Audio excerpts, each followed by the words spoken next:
All right, let's unpack this. Imagine a computer, just a pile of math, really, learning to look at a messy handwritten number, a scribble that looks like a 3, and confidently declaring that's definitely a 3. Yeah. It feels like magic, doesn't it? It really does, but the core of that magic is actually rooted in incredibly clever math, Mhm. specifically an algorithm called gradient descent. Right. So today, we're doing a deep dive into exactly how neural networks use this math to learn. We're drawing insights from technical explanations centered around that classic problem, Mm-hmm. recognizing handwritten digits, from the MNEST database. Demnest, yeah. And just to quickly orient you, if you're joining us or need a refresh, remember the basic setup we've talked about. Layers of artificial neurons. Right. For a 28 by 28 pixel image, that's 784 input neurons, then some hidden layers, maybe 2, with 16 neurons each in our example. Okay. And finally, 10 output neurons, one for each digit 0 through 9. And the network's behavior is entirely determined by the connections between these neurons, the weights and biases. These are just numbers, basically. Yeah, numbers that decide how much a neuron's activation influences the next layer, all filtered through an activation function like sigmoid or ReLU. Exactly. And so for the network to actually work, those weights and biases need to be tuned just right. Which is a lot of numbers in this In case. this specific network, yeah, it's around 13,000 numbers. 13,000. Wow. And the network guessing a digit just means whichever of those 10 output neurons is like the brightest, most active when you feed an image through. Right. And we initially had this sort of hope, this idea, didn't we? That maybe the hidden layers would automatically figure out how to detect meaningful patterns. Yeah, like the first layer finding edges, maybe the second combining edges into curves and loops, building up to the digit shape. That was the dream? Kind of. But the real question is, how in the world does it figure out how to adjust those 13,000 numbers? How does it learn? That's the mission of this deep dive. It really does sound like sci-fi, but as I said, it's pure calculus, believe it or not. So where does it start? Does it just guess? Pretty much. When you first build a neural network, you typically just set all those weights and biases randomly. Okay, random numbers everywhere. Right. So as you can imagine, when you show it its first training image, say a picture of a three-put, the output layer is just chaos. A mess. Total mess. Instead of the 3 neuron lighting up, it's just a jumble of random activations.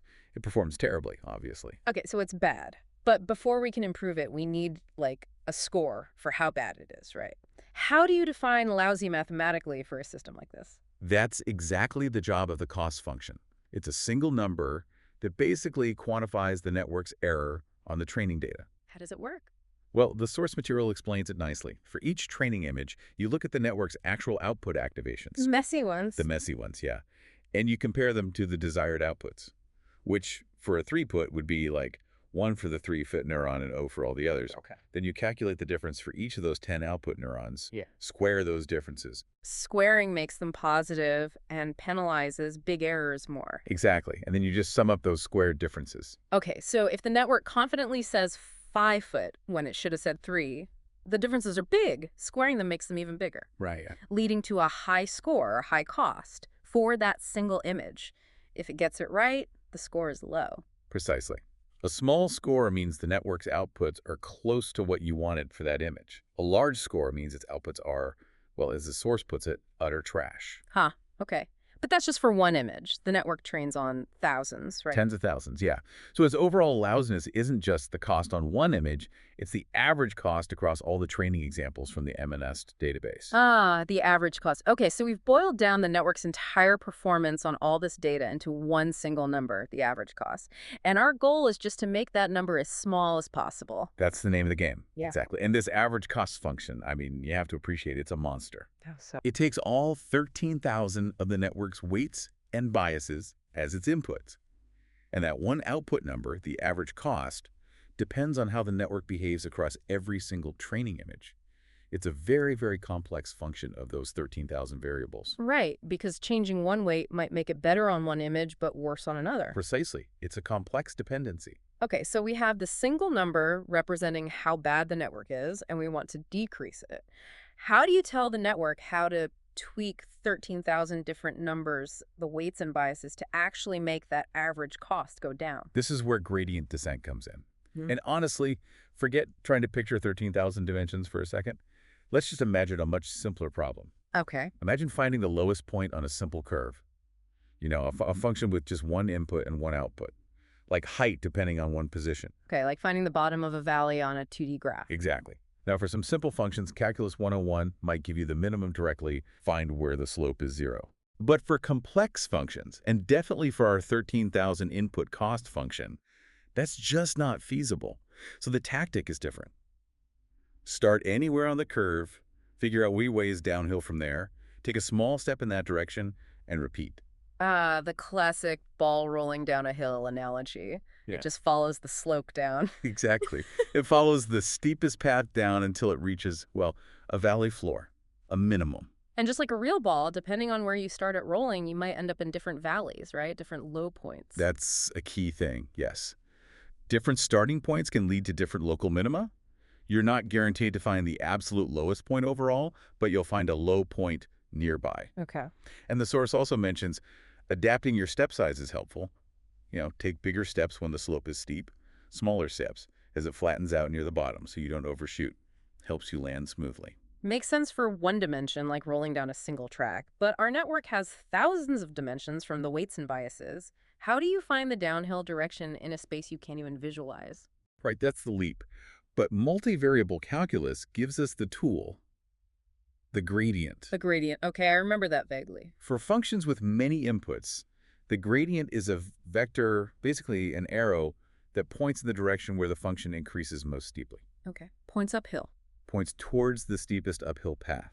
So naturally, the negative of the gradient points in the exact opposite direction. Which is steepest downhill. Exactly. The direction of steepest descent. And does the length of this gradient arrow vector still tell you how steep it is? It does.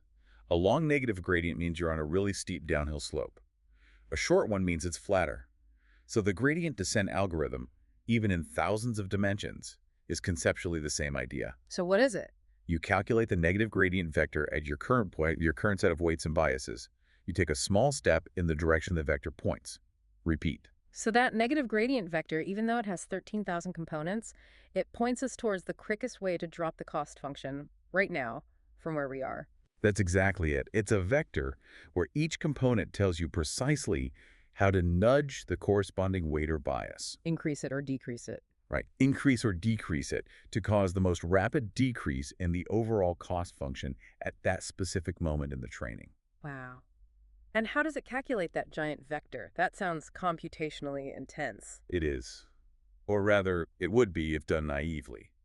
But the brilliant, efficient way that neural networks compute this gradient is an algorithm called backpropagation. Ah, backpropagation. Heard of it. Yeah, that's really the engine under the hood that makes training deep networks feasible.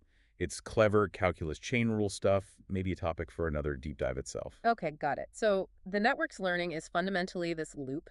Show it data, measure its error with the cost function, use backpropagation to figure out the negative gradient, the vector of best nudges for all 13,000 parameters, and then apply those nudges. That's the core mechanism, yes. You're just iteratively nudging the weights and biases downhill on the cost surface. And trying to minimize that average error number. Exactly. And it relies crucially on everything being, well, smooth. The cost function, the neuron activation functions, they need to be continuous, differentiable, so you can calculate slopes and find that gradient. Ah, that's why the neurons aren't just simple on-off switches, like biological neurons seem to be. They need those smooth activation curves, like sigmoid or ReLU. That's a key insight, yeah. The math of gradient descent requires that smoothness, so you can take these small, informed steps downhill. Binary neurons would create a very bumpy, step-like landscape you couldn't navigate smoothly. Okay, that makes sense. The math needs smooth hills, not cliffs. And the gradient vector itself, the one with 13,000 numbers. Each number tells us something about its corresponding weight or bias. It tells you two main things. The sign, positive or negative, tells you whether to nudge that specific weight or bias up or down to decrease the cost. Okay. And the magnitude or size of that number relative to the others in the vector tells you which adjustments give you the most bang for your buck, so to speak. So some nudges matter more than others at any given step. Exactly. Some connections might be much more critical for fixing the errors on the current batch of training data than others. The gradient reflects that sensitivity. Okay, I think I'm getting a handle on the loop. You've got the network, defined by its weights and biases. You measure how bad it is on the training data using the average cost function. You use calculus via backprop to find the gradient of that cost function. Which points uphill. Right, so you flip it, take the negative gradient, which points to the steepest downhill direction in that crazy 13,000 dimensional space of all possible weights and biases. Yep. And learning is just repeatedly taking little steps in that downhill direction, nudging all the weights and biases, trying to find the bottom of a valley in that error landscape. That's a great way to put it. It's basically an optimization problem in a very, very high-dimensional space, Yeah. and we're solving it iteratively with these steps. So after setting things randomly and then running this gradient descent process, repeatedly nudging those 13,000 numbers, how well does this specific network actually do? Does it work on digits it hasn't seen before? Yeah, that's the real test, right? For the basic network described in the source, those two hidden layers with 16 neurons each, it gets about 96% accuracy on new images from the M&S test set. 96%. That's pretty good. It is, and apparently with minor tweaks, you can push that up towards 98%. Especially impressive when you remember we didn't explicitly tell it how to recognize digits, like look for loops or find vertical lines. Not at all. It just figured out a configuration of weights and biases that minimized the cost on the training examples. And yeah, the 4% or so it gets wrong. Looking at them, sometimes even a human might struggle with those really messy or weirdly written ones. So it's not perfect, but it's definitely functional. But, okay, going back to our initial hope, did it actually learn those intuitive patterns we sort of expected? Like, can we look inside a neuron in the second hidden layer and say, that one fires mainly for vertical edges, or that one seems to detect circles? That's where it gets interesting. Surprisingly, the source indicates for this specific network architecture trained on MNIST, the answer is mostly no. Really? No edges or loops? Well, when you visualize the weights connecting the first layer, the input pixels, to the neurons in the first hidden layer, they don't really look like cleanage detectors or curve detectors. What do they look like? Often they look quite random, almost like noise, maybe with some loose, fuzzy patterns focused towards the center where the digit usually is, but nothing like the clear, interpretable features we might intuitively think of. Wow. So it found a way to get 96% accuracy to minimize that cost function in this enormous 13,000 dimensional space without learning the building blocks, the features we thought were the obvious way to do it. That seems to be the case, at least based on visualizing the learned weights in this particular relatively simple network. It found a minimum in the cost landscape, a combination of parameter values that works really well for the training data, but it doesn't necessarily correspond to the human understandable hierarchical features we might have predicted or hoped for. Huh. And I guess that also reveals some of its limitations then. It's good at this one specific task it was trained on, but maybe it doesn't really understand digits in a broader sense. Exactly. That's a great point. This network becomes very good at recognizing centered digits that look like the ones in the training data. But outside that, Show it input that's very different, like the source gives the example of just feeding it random noise, like static on a TV screen. okay. A system with real understanding might express uncertainty, maybe say, I don't know what that is, but this network, it will confidently classify that random noise as, say, a 7 or a 2 or whatever. Because it has to pick one of the 10 outputs as the highest. Right. It hasn't learned anything beyond the narrow task of assigning one of the 10 labels to inputs that resemble the training digits. It can classify digits it's shown, but as the source puts it, it has no idea how to draw them or what makes a digit conceptually. Because its entire training objective was just minimize the cost function on these labeled examples. There was no incentive to learn a general representation of shapes or to, flag things that don't look like digits at all. Precisely. The cost function and the training data really constrain what it learns, and what it learns turns out to be very specific to that setup. Okay, so this type of network, the one we've been dissecting, is based on earlier tech, right? From the 80s or 90s. Yeah, it's foundational stuff, a great starting point for understanding the basics.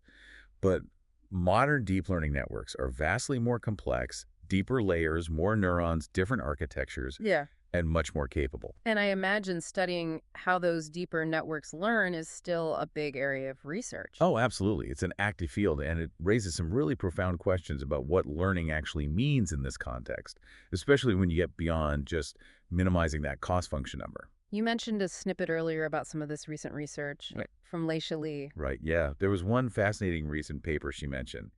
They took a state-of-the-art deep network, one that's usually excellent at image recognition, Okay. and they trained it on a data set where the images had completely randomly shuffled labels. Wait, what? Like showing it a picture of a dog and telling the network, that's a cat, and showing it a picture of a handwritten 3 and telling it that's an 8, just Yeah. totally random assignments. Exactly that. Complete nonsense pairings. And here's the kicker.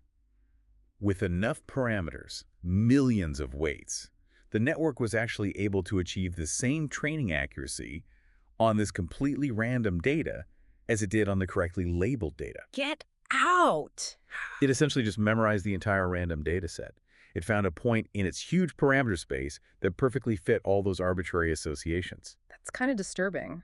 So if minimizing the cost function can just lead to pure memorization of random noise, how do we even know it's finding real structure when we give it real data? Does this undermine the whole idea that gradient descent finds meaningful patterns? That's the huge question that paper threw into the mix. It really made people think. Then a second paper came along trying to address this. They looked not just at the final accuracy, but at the process of training the dynamics. How it learned over time. Yeah. And they found that when they trained the network on the random data, the cost function went down and the accuracy went up, but very, very slowly. It was clearly a real struggle for the network to find a minimum that could somehow fit all those random points. Okay, like it was having a hard time cramming for the test? Kind of, yeah. But then, when they trained the same network architecture on structured data, the real images with the correct labels, the cost dropped and the accuracy shot up much, much faster, especially after some initial sort of fiddling around. So finding a good minimum, one that fits the data well, was significantly easier and quicker when the data had real underlying structure compared to when it was just random noise. That seems to be the key difference they observed, the ease and speed of convergence. And what does that suggest? Well, one interpretation, linking back to some older ideas in the field, is that maybe in this vast parameter space, the valleys or local minima corresponding to structured real-world data are somehow nicer. Maybe they're wider or smoother, or just easier for gradient descent to find quickly. Whereas trying to fit random data is like navigating a really jagged, treacherous landscape with only tiny, hard-to-find pockets that happen to fit the noise. That's one way to visualize it, yeah. Yeah. Finding any minimum is slow and hard work for random data, while finding a good minimum seems much more straightforward for structured data. Okay, let's try and bring this all back together then. We started with this idea of a network learning, which felt like magic. Right. But we've seen it's this process. Starting from random weights and biases, the network repeatedly uses gradient descent.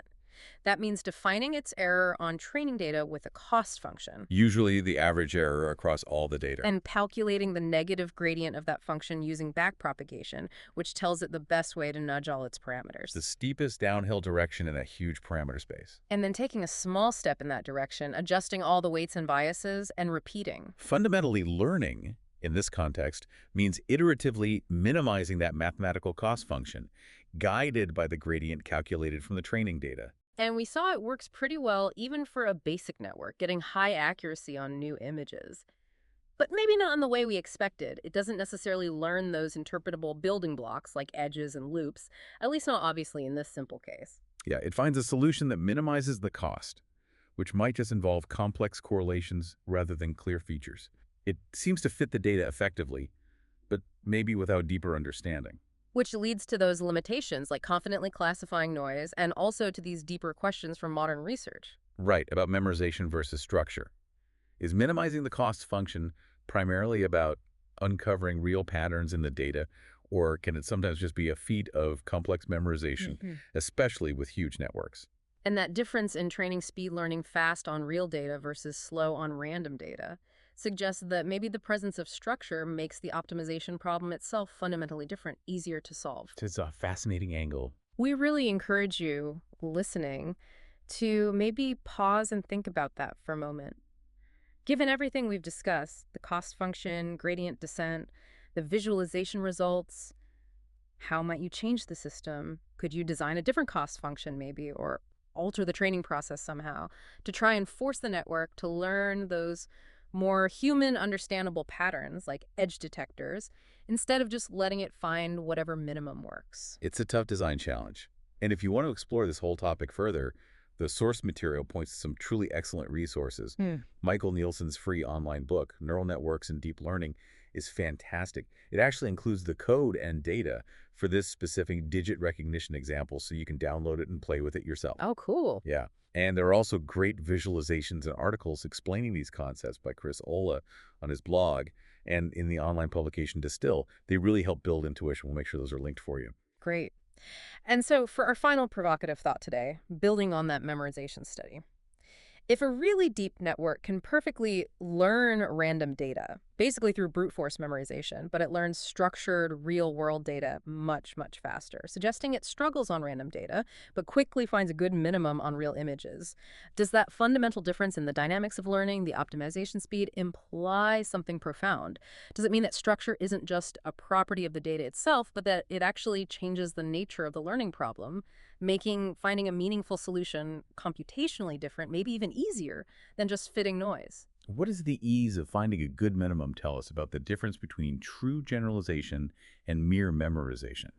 A fascinating question to ponder as you watch AI continue to evolve.